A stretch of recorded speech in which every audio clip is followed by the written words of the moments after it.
जी नमस्कार साथियों। तो आज हमारा जो टॉपिक है वो है प्रोटीन और वसा का पाचन। चूंकि जो भोजन का पाचन होता है वो मुख से आरंभ होता है। कहां से? मुख से आरंभ होता है, लेकिन मुख में प्रोटीन पाचक एंजाइम नहीं पाया जाता है, मुख में वसा पाचक एंजाइम नहीं पाया जाता है। तो जब तक एंजाइम मिलेगा नहीं तब तक भोजन पचेगा नहीं। तो इस प्रकार से जो हमारे मुख में मंड का पाचन जो होता है और जो लार होती है, जो सना हुआ भोजन होता है, इस प्रकार से पूरे मिश्रण को हम बोलस कहते हैं। क्या कहते हैं? बोलस कहते हैं। ये बोलस हमारी इस 25 सेंटीमीटर ग्रास नली से होते हैं कहां आता है? आमाशय में आता है। जब आमाशय में ये भोजन पहुंचता है जो कि बोलस कहलाता है, तो आमाशय की जाइमोजेनिक सेल से, किनसे? जाइमोजेनिक सेल से जठर रस का स्रावण होता है। और इस जठर रस में तीन प्रकार के प्रोडक्ट्स निकल के सामने आते हैं। एक होता है पेप्सिनोजन, दूसरा होता है प्रोरेनिन और तीसरा होता है HCl। लेकिन पेप्सिनोजन जो होता है ये पूर्ण रूप से निष्क्रिय होता है, ये सक्रिय नहीं होता है। प्रोरेनिन जो होता है ये भी पूर्ण रूप से निष्क्रिय होता है। पेप्सिनोजन सक्रिय कैसे होगा? ये पेप्सिनोजन पेप्सिन में बदल जाता है। किसकी सहायता से? HCl की सहायता से। HCl है क्या? हाइड्रोक्लोरिक अम्ल है। HCl क्या है? हाइड्रोक्लोरिक अम्ल है। और इसका जो pH मान होता है 1.2 से 1.8 तक होता है। तो इस प्रकार से पेप्सिनोजन जो है वो पेप्सिन में कन्वर्ट होता है। और ये प्रोरेनिन भी निष्क्रिय रूप में होता है। ये प्रोरेनिन जो है HCl की सहायता से, HCl इस प्रोरेनिन को रेनिन में बदल देता है। इस समय इसका भी pH मान 1.2 से 1.8 तक होता है। तो इस प्रकार से जठर रस से निकलने वाला पेप्सिनोजन पेप्सिन में बदल जाता है और प्रोरेनिन रेनिन में बदल जाता है। किसकी सहायता से? HCl की सहायता से। ध्यान देने वाली बात यह है कि ये जो प्रोरेनिन होता है ये बच्चों में इसका स्रावण सबसे ज्यादा होता है। प्रोरेनिन जो आपका एंजाइम होता है इसका स्रावण बच्चों में सबसे ज्यादा होता है। क्यों? क्योंकि उनको दूध पचाना रहता है। इसको ये जो दूध में केसिन नामक प्रोटीन होती है उसके पाचन में रेनिन सबसे सहायक होती है। दूध की प्रोटीन का पाचन कौन करती है? रेनिन। रेनिन मिलती कहां से? प्रोरेनिन से। तो प्रोरेनिन निष्क्रिय होती है, बदलती किसमें है? रेनिन में। कौन बदलता है? HCl। कौन बदलता है? HCl। इस तरीके से पेप्सिनोजन पेप्सिन में और प्रोरेनिन जो है ये रेनिन में बदल जाती है। तो इस प्रकार से जो जठर रस है, जठर रस में तीन प्रोडक्ट निकल के आए, पेप्सिनोजन, प्रोरेनिन और HCl। तो ये जो प्रोटीन होती है ये एक जटिल कार्बनिक अणु होती है। प्रोटीन क्या है? एक जटिल कार्बनिक अणु होती है। ये पॉलीपेप्टाइड में होती है। किसमें होती है? पॉलीपेप्टाइड में होती है। वैसे तो जो ये प्रोटीन्स होता है ये अमीनो अम्ल की छोटी छोटी इकाइयों से मिलकर बना होता है। किससे? अमीनो अम्ल से। इसीलिए पूछा जाता है कि प्रोटीन की सबसे छोटी इकाई क्या है? तो प्रोटीन की सबसे छोटी इकाई है अमीनो अम्ल। अमीनो अम्ल के अणु जब आपस में मिल करके खूब जटिल बना लेते हैं, एक गुत्थम गुत्था बना लेते हैं, वही जाकर के प्रोटीन कहलाता है। तो ये पॉलीपेप्टाइड श्रृंखला जो होती है ये पॉलीपेप्टाइड पेप्सिन की सहायता से छोटी छोटी पॉलीपेप्टाइड में टूट जाती है। तो हमारे जो दो प्रोडक्ट्स निकल के आते हैं इसमें से, इसके दो पार्ट हो जाते हैं। एक होता है प्रोटीएज, दूसरा होता है पेप्टोन्स। तो बस इसका काम यही है, जठर रस से निकलने वाली पेप्सिनोजन, ये पेप्सिनोजन पेप्सिन में बदलती है, ये पॉलीपेप्टाइड श्रृंखला को प्रोटीज और पेप्टोन्स में तोड़ देती है। इतना काम कि ये आमाशय में हो गया। इतना काम जो है ये कहां हुआ? आमाशय में हुआ। इसके बाद में हम देखते हैं कि जो बच्चे दूध पीते हैं, बच्चे जो दूध पीते हैं तो उसमें जो प्रोटीन होती है वो कैसीन के रूप में होती है। किसके रूप में होती है?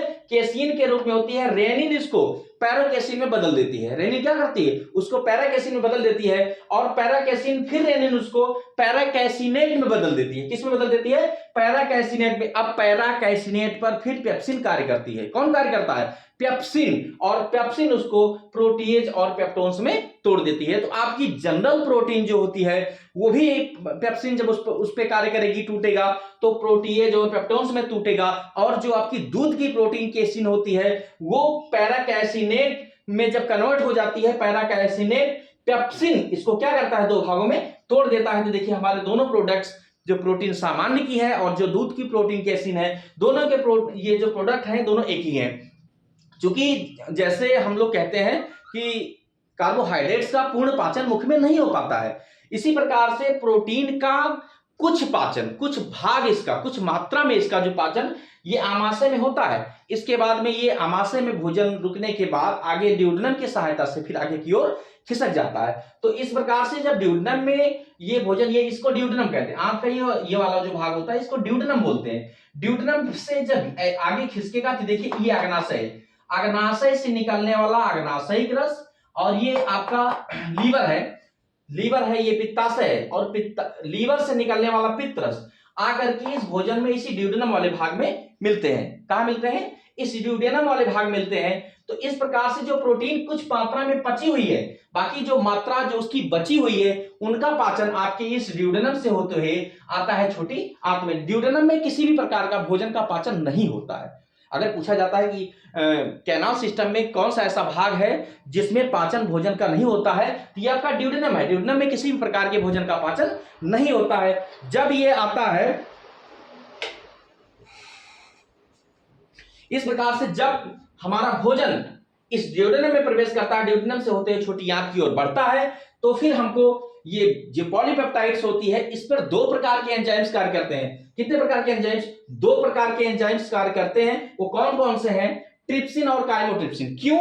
क्योंकि जब ये भोजन ड्यूडेनम से होते हुए आगे बढ़ेगा तो इसमें से अग्नाशयिक रस और यहां से निकलने वाला पित्त रस, ये देख सकते हैं, और यहां पर जब भोजन ये आमाशय में पचेगा और ड्यूडेनम की ओर बढ़ेगा तो इस प्रकार के भोजन को काइम कहते हैं। जैसे मुख में अधपचा भोजन और लार के मिश्रण को बोलस कहते हैं, उसी प्रकार से आमाशय में पचा हुआ जो अधपचा भोजन, पूर्ण से तो पाचन हुआ नहीं है, तो इस प्रकार से भोजन का जो अंग भाग पच चुका है और जो नहीं पचा हुआ है, सबके मिश्रण को क्या कहते हैं? काइम कहते हैं। और ये काइम जो है धीरे धीरे आमाशय से होते हुए इस आमाशय के ये फंडिक है और ये पाइलोरिक भाग है।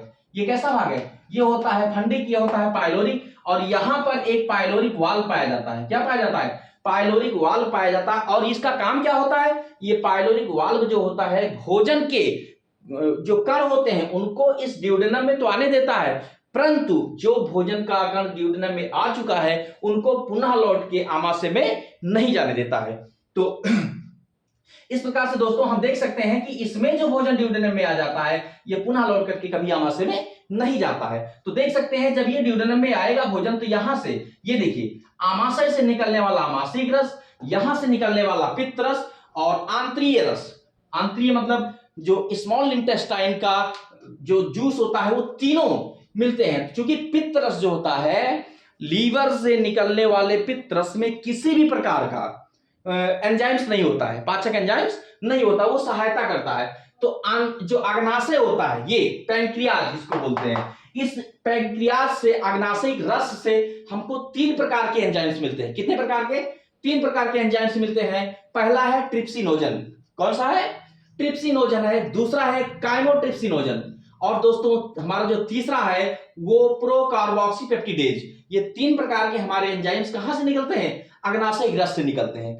अब इस प्रकार से अग्नाशयिक रस से ये तीन प्रकार के एंजाइम्स निकले, और आंतरीय रस जो होता है, इंटेस्टाइनल जो जूस होता है, वहां से हमको एंटेरोकाइनेज और डाइपेप्टिडेज, ये दो प्रकार के एंजाइम्स हमको मिलते हैं। तो ध्यान देने वाली बात ये है कि ये जो ट्रिप्सिनोजन है, काइमोट्रिप्सिनोजन है और प्रोकार्बोक्सीपेप्टिडेज है, ये तीनों के तीनों एंजाइम्स जो होते हैं ये पूर्ण रूप से निष्क्रिय होते हैं। ये कोई भी भोजन का पाचन अभी नहीं कर सकते हैं। क्यों नहीं कर सकते हैं? क्योंकि ये निष्क्रिय रूप में होते हैं। सक्रिय कब होंगे? देखिए, जब तब तक भोजन का पाचन नहीं कर सकते हैं जब तक वो निष्क्रिय नहीं होंगे। तो निष्क्रिय सक्रिय कब बदलेंगे? ध्यान दीजिएगा। तो सक्रिय एंटेरोकाइनेज, आंतरीय रस से निकलने वाला एंटेरोकाइनेज, यही ट्रिप्सिनोजन को ट्रिप्सिन में बदलता है। किस में बदल देता है? ट्रिप्सिन में। ये एंटेरोकाइनेज जो होता है ट्रिप्सिनोजन जैसे एक निष्क्रिय एंजाइम्स को किस में बदल देता है? ट्रिप्सिन में बदल देता है। जब ये ट्रिप्सिनोजन ट्रिप्सिन में बदल जाएगी तो फिर इसका काम और तेजी से होने लगेगा। क्यों? क्योंकि यही ट्रिप्सिनोजन जब ट्रिप्सिन में बदलेगी तो ट्रिप्सिन काइमोट्रिप्सिनोजन को काइमोट्रिप्सिन में और प्रोकार्बोक्सीपेप्टिडेज को कार्बोक्सीपेप्टिडेज में बदल देती है। देखिए, ध्यान देने वाली चीज है कि एंटेरोकाइनेज ट्रिप्सिनोजन को किस में बदला? ट्रिप्सिन में बदला। अब ये सक्रिय रूप से हो जाएगी, अब सक्रिय हो जाएगी, और यही ट्रिप्सिन क्या करती है? काइमोट्रिप्सिनोजन को काइमोट्रिप्सिन में, प्रोकार्बोक्सीपेप्टिडेज को कार्बोक्सीपेप्टिडेज में बदल देती है।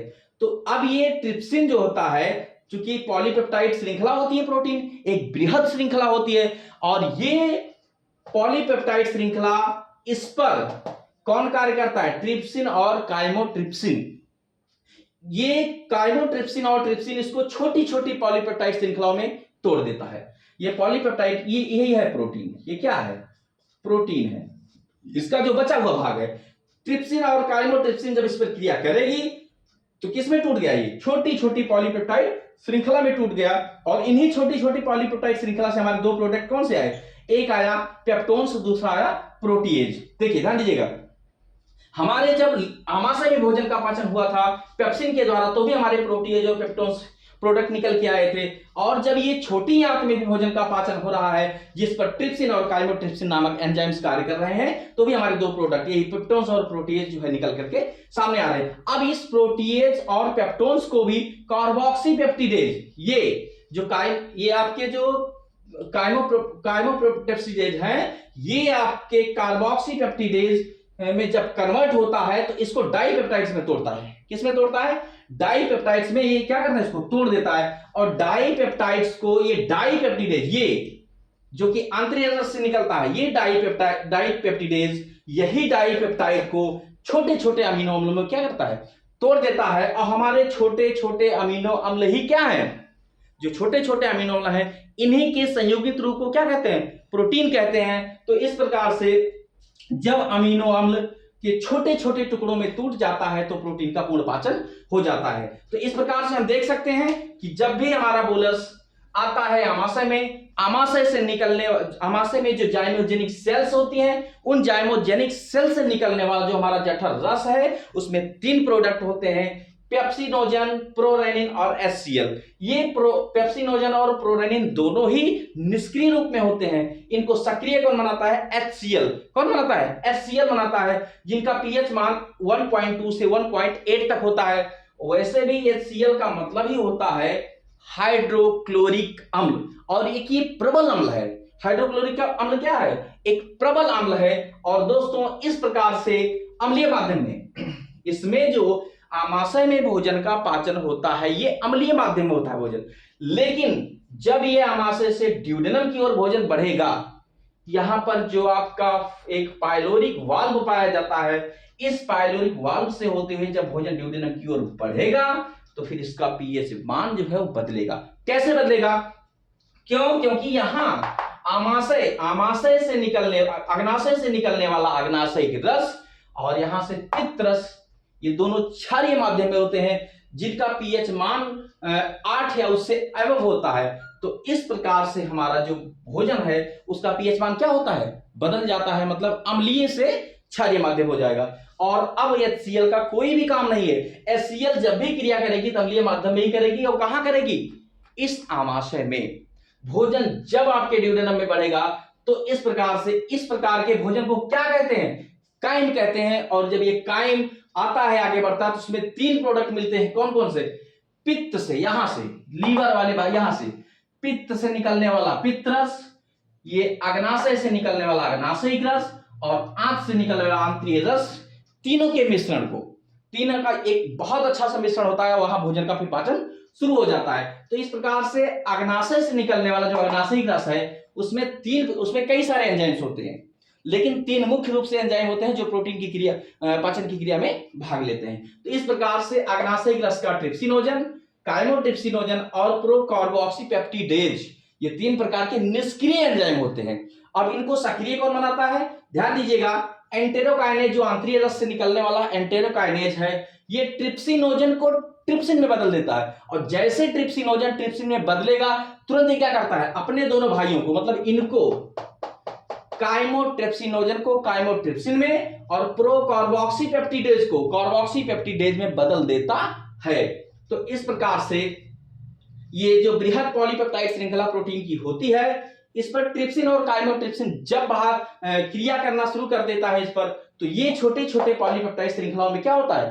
टूट जाता है। और इस प्रकार से प्रोटीन्स और प्रोटीएज नामक हमारे 2 प्रोडक्ट मिल जाते हैं। और ये पेप्टोन्स और प्रोटीएज जो है, इस पर जब कार्बोक्सीपेप्टिडेज क्रिया करता है तो डाइपेप्टाइड में टूटता है दोस्तों। और यही डाइपेप्टाइड इस पर जब हमारा ये डाइपेप्टिडेज जो कि आंतरिक रस से निकलता है, ये डाइपेप्टिडेज इस पर क्रिया करता है, तो यही छोटे छोटे अमीनो अम्ल क्या होता है, टूट जाता है। और हम कह भी सकते हैं कि जो प्रोटीन की सबसे छोटी इकाई होती है, smallest unit of the protein, ये अमीनो अम्ल।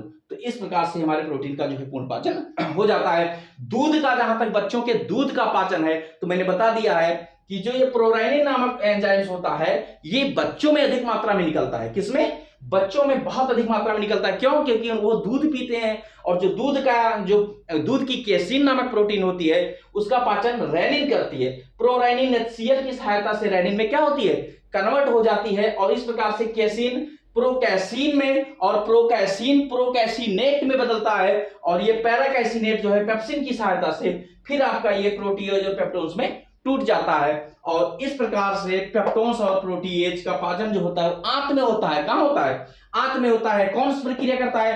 कार्बोक्सीपेप्टिडेज इन दोनों को किसमें बदलता है? डाइपेप्टाइड में, और डाइपेप्टाइड को फिर डाइपेप्टिडेज नामक एंजाइम क्रिया करता है, और हमारे छोटे छोटे क्या है, अमीनो अम्लों में ये टूट जाते हैं। ये था हमारे प्रोटीन का पाचन। लेकिन क्योंकि आमाशय में वसा का पाचन तो होगा नहीं, जिस प्रकार से मुख में प्रोटीन का पाचन नहीं होता है।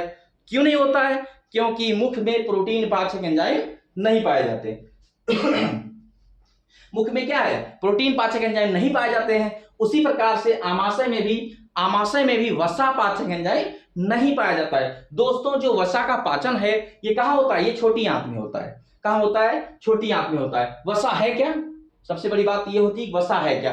तो वसा जो है ये ट्राइग्लिसराइड होते हैं। वसा जो होते हैं ये ट्राइग्लिसराइड होते हैं, और जिसमें एक अणु ग्लिसरॉल का और 3 अणु वसीय अम्ल का होता है।